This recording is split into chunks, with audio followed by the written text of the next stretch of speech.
iba't ibang tunog, eksplisikat nun. Yung taon na yun hindi pa ang sumulat ay wala pa, walang kaplaka-plaka, tangi sumasabay sa mga obra ng iba. Paano kaya sa pagdating sa aking pagsimula? Bukod sa nag-aaral, doon ko nakilala na si Ropang and si Rhyme, na rapper pala hanggang sa naging tropa. Sumusulat din siya, marami-rami na daw siyang nagawang kanta. Si Juan, ito ang kwento ko, sana'y pakinggan nyo, sinulat kong istorya ko. Bilang artist sa musikang ginusto ko, hanggang mapasa ngayon, ito pa rin ako. Si Juan, ito ang kwento ko, sana'y pakinggan nyo, sinulat kong istorya ko.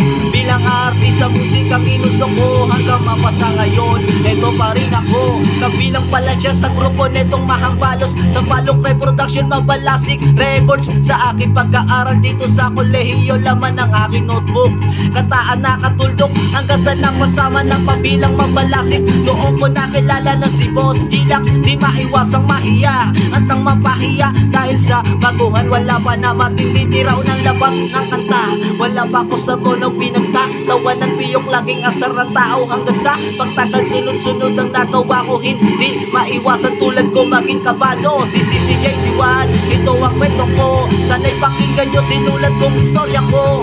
Bilang artist sa musikang ginusto ko, hanggang mapasa ngayon, ito pa rin ako. Si Juan, ito ang kwento ko, sana'y pakinggan nyo, sinulat kong istorya ko. Bilang artist sa musikang ginusto ko, hanggang mapasa ngayon, ito pa rin ako.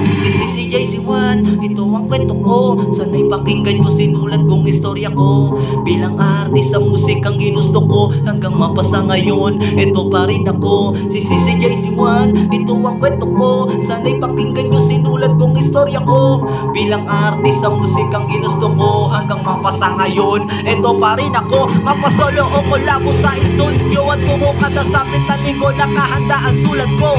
Kumulang na 8 ang kanta ko, may mali pero hindi na natili. Ako'y nagbakasakali, palagi sumusulat sa papel ang kaperaso, sabay ere-record kahit di pa kabisado. Nag-guest rin ako sa piyesta ng Sampalok, kinuha rin ako, nakaakit na rin sa tuktok sa taas ng entablado. Ang sarap sa piling ang iyaw ng mga tao na sa akin nagpagaling, kaya gusto ako nahubog. Sumulat sinambulat, buhat-buhat ang talento, di tinago, ikinalat.